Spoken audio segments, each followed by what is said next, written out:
Hi, I'm going to talk about how learning through play solves challenging needs in a school. All a very young child wants to do is to play. When a school caters for students who have a diagnosis of moderate to severe or profound learning difficulties, they have the cognitive age of a very small child. It therefore stands to reason that they will learn best through play. When we talk about learning through play, we need to understand play schemas. So what is a schema? Well, we all have schemas.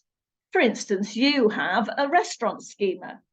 Whenever you go to a familiar restaurant, you have a schema or template or data in your brain from your previous visits that tell you how to behave and what to expect. But when you go to a restaurant that is entirely different, you add new information to the existing restaurant schema in your brain. Schemas are built from multiple experiences of making new neural pathways in the brain. Schematic play is when children need to repeat actions or behaviors to explore the world around them and find out how things work. Schematic play helps the brain develop. And there are 9 play schemas. I've made a rhyme up about the schemas to help you remember them. Some children get stuck in a play schema for a long time. Here's the rhyme. Play schemas, what are they all about? Play schemas, what are they all about? Line them up, I need them in a row, because I'm stuck in the positioning schema until my brain says I can go. Round and round and round I go. I like to be in a whirl, because I'm stuck in the rotation schema, and my brain says, stay there, girl. 1 block, 2 blocks, 3 blocks, 4. I'm stuck in the connecting schema, and I need to build some more upside down and back to front, different points of view. I'm stuck in the orientation schema and I don't know what to do. Hop on board my carrying truck and I'll take you anywhere, because I'm stuck in the transporting schema, and so it's only fair. Do you want your cut bandaged or a gift wrapped up in foil? Because I'm stuck in the enveloping schema and it's taking quite a while. Mix a muddy cake, pop it in the pan, taste that muddy cake, because I'm the transformation man. Transformation schemas aren't a joke. Hold the mix too long in your mouth and you might even choke. Let's just close that gate. Let's just shut that door. I need to check once more. I'm stuck in the enclosing schema and it's proving such a bore.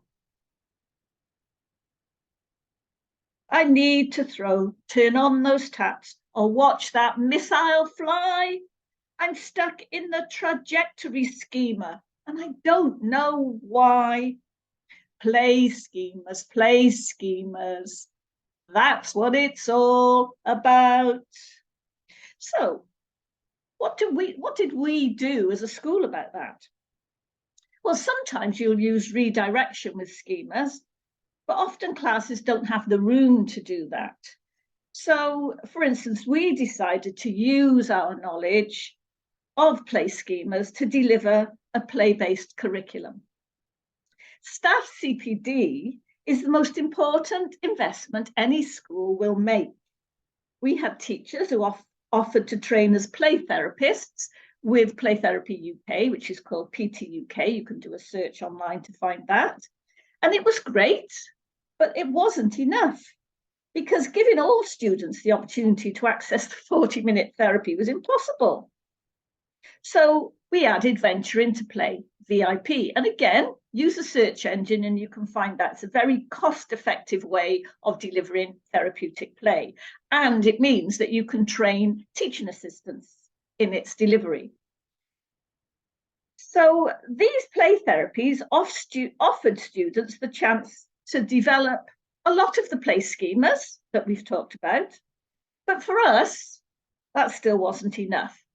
And so, for instance, some students were into the positioning and the connecting schemas, and they needed space for that. We had staff trained in Lego therapy. And so we developed a Lego therapy room where they could go, and the constructions that were made could remain on shelves. Bear in mind, we also had a venture into play therapy room and a play therapy room as well.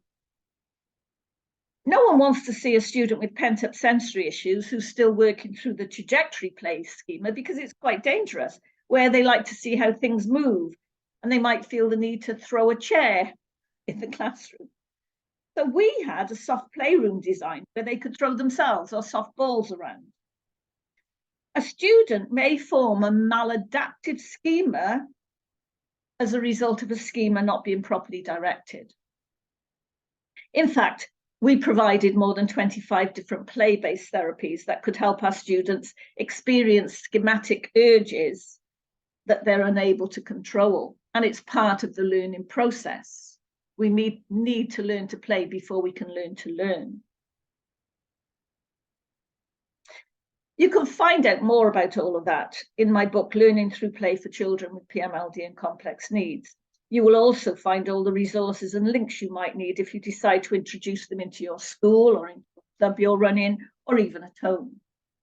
For some of our students, particularly those with pathological demand avoidance, PDA, a structured class was too much for them.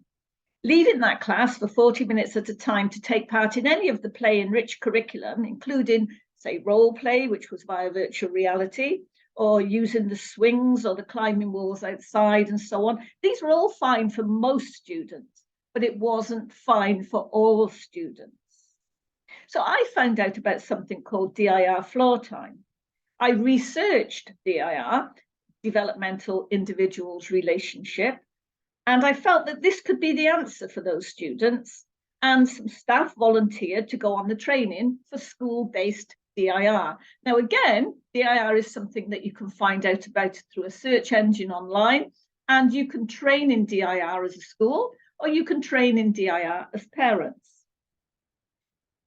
DIR sounds like a cop-out where staff just let children play, but it's so much more than that, because it requires a lot of planning, because students still have to have an individual education plan, but that has to be delivered through play, instigated by the students, so that they don't feel they're being dictated to, but so that they remain in control of the situation. So you can see how hard that would be for members of staff. However, it was quite magical watching children who had been extremely destructive in a structured class suddenly blossom, because they were studying, for instance, the life cycle of a butterfly, which was what they may have been climbing over the chairs for to watch outside, whilst what was happening in the class was holding no interest for them, because the butterfly had caught their attention. So creating an environment where the student can be successful is the key, as it is sometimes the environment that's actually causing the behaviour. The old adage, if a child can't learn the way we teach, then we need to teach the way they learn, is so true. There is no point wasting your time and energy in an approach that has consistently failed. Teachers who had previously had those students in their class saw the change in those students and began introducing a DIR floor time approach in their class. So we still had a very small class of children who needed intensive DIR floor time, but we also had it going on in some of the classrooms as well, and it proved extremely successful. Behaviours on the whole tell us that something is not working for that child. You can battle on with it, trying to get the student to comply with the way that you teach, the way you always taught. You could mistakenly see it as a battle of wills, but you would be wasting valuable time, important time that you can't get back. And you could inadvertently be sending that child into a meltdown. We're in the 21st century, and it's time we taught children in the way that they learn best. And we found that a play approach to learning worked best. Thank you for listening.